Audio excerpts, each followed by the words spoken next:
Bonjour à tous.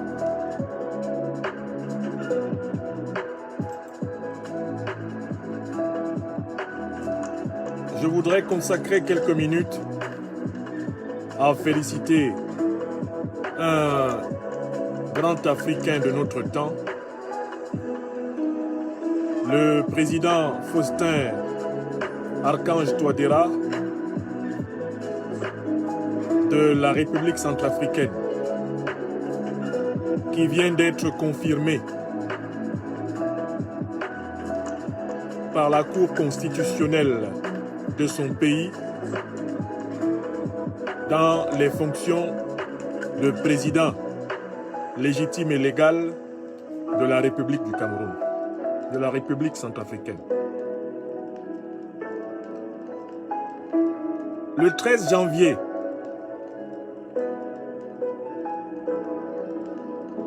2021, la République centrafricaine a été attaquée, violemment attaquée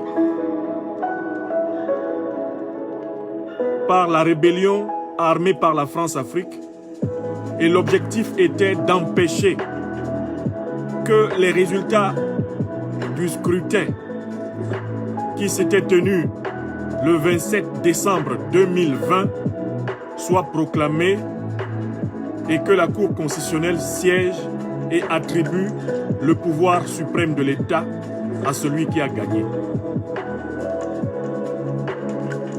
Nous annoncions alors à cette occasion que le sort de la fonction de président de la République en Centrafrique serait résolu au terme d'une bataille militaire qui se déroulerait à Bangui, la capitale de la République centrafricaine.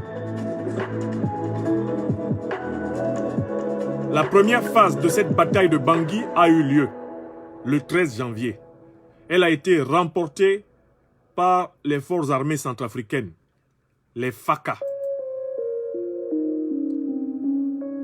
Et c'est parce que cette bataille de Bangui, dans sa première phase, je dis bien première phase, a été remportée par les FACA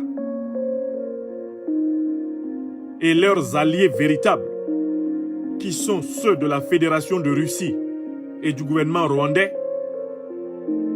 C'est parce que cette bataille militaire, dans sa première phase, a été remportée par l'armée, le peuple et le gouvernement centrafricain, qu'aujourd'hui, jour de grâce de l'année 2021, le président Faustin Archange Touadéra a été officiellement réinstallé dans ses fonctions de président de la République centrafricaine. Avec 53,16% des voix, face à monsieur Anissé Georges Dolo-Guélé, à qui sont reconnus 21,69% des voix, et l'élection aura eu un taux de participation au final officiel de 35,25%. Selon les informations qui nous sont parvenues en direct de la Cour constitutionnelle de la République centrafricaine à Bangui. Ces résultats et cette étape ne sont que la première manche de la bataille du peuple centrafricain pour assumer son histoire, gérer son histoire. D'abord, le taux de participation à 35% n'est pas un taux de participation satisfaisant. Mais dans un pays en proie à une guerre civile, c'est une victoire de la démocratie qu'un tel taux de participation ait été possible. Deuxièmement, le président Touadéra gagne nettement l'élection présidentielle. Mais on voit très bien que l'opinion politique est divisée en deux principaux camps. Il gagne avec 53,16%, c'est-à-dire qu'il y a 46, pratiquement 47% de l'opinion politique démocratique centrafricaine qui n'est pas avec lui. Ce qui veut dire que le président Touadéra a une responsabilité énorme, celle d'instaurer un état de droit et une démocratie qui protégeront tous ceux qui joueront franc jeu et qui joueront franchement le jeu de l'état de droit et de la démocratie. Ceci signifie aussi que la bataille de Bangui qui a été gagnée le 13 janvier n'est que la première phase d'une bataille de la reconquête du contrôle du territoire centrafricain qui doit se poursuivre jusqu'au dernier millimètre carré des 623 000 km² de ce pays. Il ne faut pas se contenter de contrôler Bangui, il va maintenant falloir contrôler le pays. Ceci veut aussi dire que le président Touadéra a maintenant les moyens de faire des choix diplomatiques, géopolitiques et géostratégiques clairs.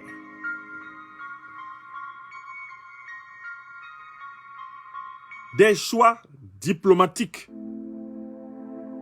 géopolitiques, géostratégiques clairs.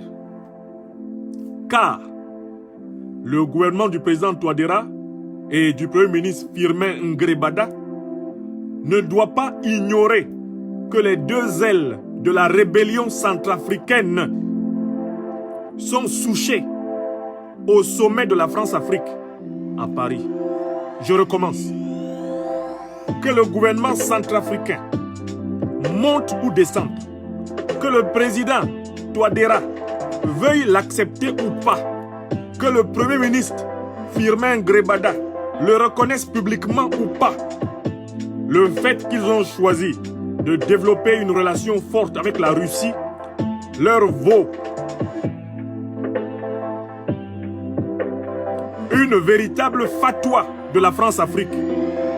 Et tant que la France-Afrique ne les aura pas fait tomber, elle ne les laissera pas tranquilles. Maintenant qu'ils ont le pouvoir d'État par la voie de la légitimité démocratique et de la légalité constitutionnelle, il leur faut assumer complètement leur responsabilité historique pour le peuple centrafricain. S'ils n'assument pas ces responsabilités historiques, il faut qu'ils sachent que la France-Afrique n'aura jamais de cesse de vouloir les renverser. Il faut qu'ils sachent que la France-Afrique ne les laissera jamais gouverner entièrement le Centrafrique. Donc, l'heure de poser les grands actes bogandiens de la refondation du Centrafrique a sonné. Tout décalage, tout report, tout emberlificotement dans cette affaire va leur coûter malheureusement leur propre vie. Président Touadéra, Premier ministre Firmin Ngrebada, voici le sort de votre pays entre vos mains à partir de ce lundi 18 janvier 2021. Le peuple centrafricain vous regarde. Le peuple panafricain vous regarde. Le monde entier vous regarde. Assumez courageusement l'orientation de l'autodétermination du Centrafrique que vous avez choisi. Assumez-la. C'est maintenant. Et enfin, en félicitant mon collègue, le professeur Faustin Archange Touadéra, président de la République élu de la République centrafricaine, je voudrais attirer son attention sur le fait